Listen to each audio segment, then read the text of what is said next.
What's going on, guys? It's your boy Johnny5 here with a brand new video, and today we have a special guest, Nick, who is actually serving in the Marine Corps right now, and he's just gonna go over a day-to-day basis for you guys and give you some tips here and there, tell you guys how it is. So in case you're thinking about different branches, possibly, here's some info on the Marine Corps.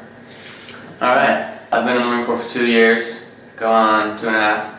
I'm a 6113 aviation mechanic on CH-53 Echo Super Stallion helicopters. Big title. Yes, it is. It is. It's very specific. Yeah. I don't know how it relates, how different it is in the Navy, but in the Marine Corps, there's like a whole atmosphere and culture to every job.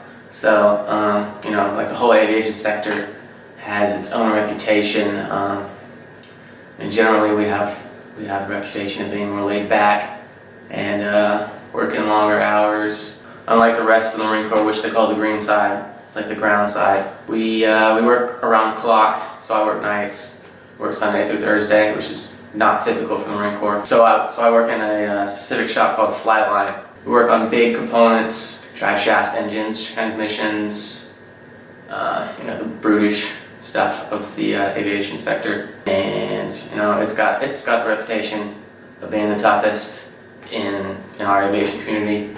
There's also airframes, which is kind of up there. Obviously, they work on airframes, they work on hydraulic systems, they fix panels and stuff, they paint. There's avionics, which is one of the softer looked upon shops. They get meal breaks. Oh. Other shops usually don't get to go to chow. Oh, okay. So like in between work, or whenever they don't set times, they get meal breaks, or what? They all leave the shop at once. No matter what's going on. Jeez. It's like, hey, what's going on with AVI on bird 14? I'm like, well, everybody's at chow, so they can't get anything done right now. We're like, what the hell, guys? Jeez. So we kind of hate them. So they're cleaner. They don't get dirty, and they stay in the shop a lot. Not that there's anything wrong with working on electronics, but that's a little rundown on avionics. If you want, a chiller, milder experience, and you want to be able to talk to your staff sergeant like a person, maybe you go avionics, I don't know. There's also flight equipment, ordnance, that's it. As far as actual maintenance goes, we also have a maintenance control shop. We've got all your S shops, which are these are guys that don't actually do any maintenance, they just work on computers and stuff. They're always in camis. You guys are in coveralls, or what? Yeah. We're all in coveralls. Okay. Yeah. So we get pretty dirty. Yeah. Except flighty and ordnance, not so much, because ordnance, if there's no ordnance to be loaded onto the aircraft, if there's not a gun chute on a flight, then they don't really have much work to do, so they might just be chilling in camis. When we were in Japan, I remember walking by their shop and hearing them. They were all sitting in there and they were playing Monopoly or something in the middle of the day, and I was like, jeez, what are you guys doing? You have no work? We're over here. Just on a normal work day? Yeah, we're over here working our 14-hour shifts, and they come in their little 8 or 9 hour shifts just playing Monopoly. Jeez. But, so there's a little, because of the differences between shops and aviation, we're pretty tight-knit, and there's some love-hate between guys in your shop and guys outside your shop sometimes. Right. Because, some people have it easier. So. Would you have any tips to either, when people are signing up, if how to make their process more smooth, possibly, anything that you experience when trying to enlist? Well, it depends on your recruiter and the time that you enlist. So, obviously not all jobs are going to be available, and some jobs you might have to wait, a year or 6 months or maybe a year and a half for that job to open up.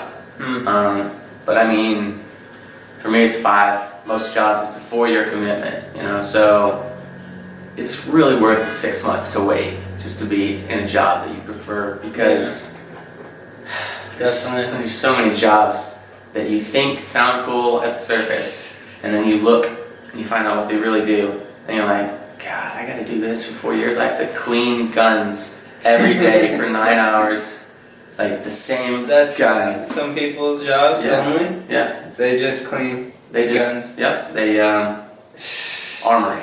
So they just, they hand out weapons. They don't really chill. It's not really a super chill job, but, they have to, look like they're cleaning at all times? Or what? I don't know. I mean, I'm sure for the PSCs and the Lance Corporals, I'm sure. But, yeah, that's ridiculous. They just hand out weapons, hand out weapons, accept the weapons back, and clean them. That's their whole job. So, I mean, if that interests you, power to you, but right. That doesn't sound very exciting to me. But yeah, definitely be patient. There's waivers for so many things. Be persistent. If you're having trouble with a recruiter, I don't know, maybe try a new recruiter, because some recruiters will twist your arm, some recruiters will try to fill their ballot. They really need to fill this job because it's a hard to fill job. I qualified for linguist, and they were kind of excited for that because it's. What is it? Linguist. What is it? It's just a translator. Oh, okay. So you go to. You just translate. That's your whole. Yeah, pretty much. Yeah. Okay. I think there's 2 different MOSs in the linguistics field, and I think one of them is just a translator, and then another is a radio translator, basically. So you just sit by radio for your whole shift, and you're looking for keywords, weird words that'll set something off. Is it you translate? Is it enemy transmissions? Yeah.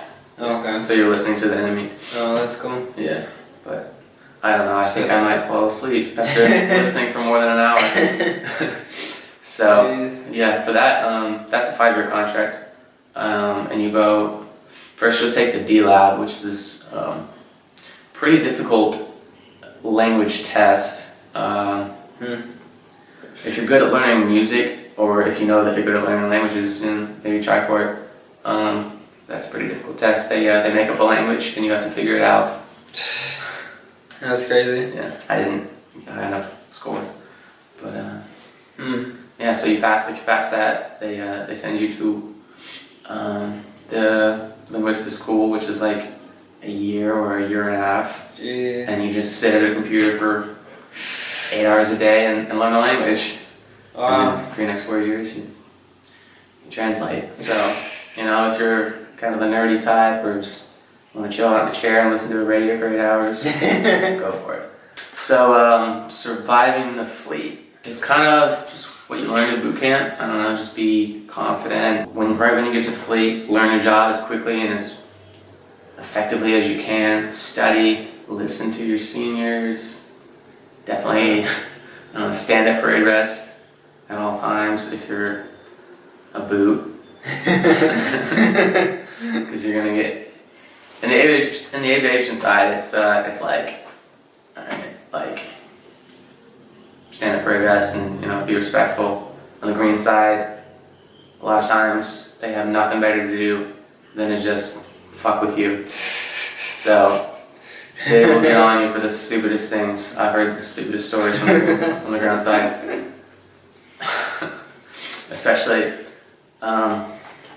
One of the big differences between aviation and ground side is generally Lance Corporal on the ground side is boot. minimum. You're the lowest total one. And then with us, it's like, well, he picked up his qualifications. He's a plane captain now. He's a collateral duty inspector or whatever. He deployed, so he can be chill. He can, like me and my buddies that I deployed with, we're all chill. With our NCOs, pretty much still respectful, but like it's a whole nother world, and we don't have to clean. That's what we have our junior lance corporals for, and our POCs, and do stupid things. We don't play games anymore. But on the ground side, it's not so much like that. It's like you're still a lance corporal. You're gonna do lance corporal things until you pick up. In case you guys don't know, lance corporal is E3, which is like it's the highest that you ought to promote to in the Marine Corps. Yeah. So corporal E4 is the first rank that you have to earn. Most people in the aviation community hit it around the 2.5, 3 year mark. Alright guys, well that's all for this video. So do you want your social media links in the description if anyone wants to ask you questions possibly? You can direct message me at Instagram at TheNickNeal, TheNickNeal. Alright, so I'll have that link in the description for you guys. If you want to ask him any questions about the military, the Marine Corps, you can hit him up and you'll answer him help him out. Thank you guys for watching this video. Please drop a like, please drop a comment, and please subscribe if you are new. And it's been Johnny 5, and I'll see you guys next time.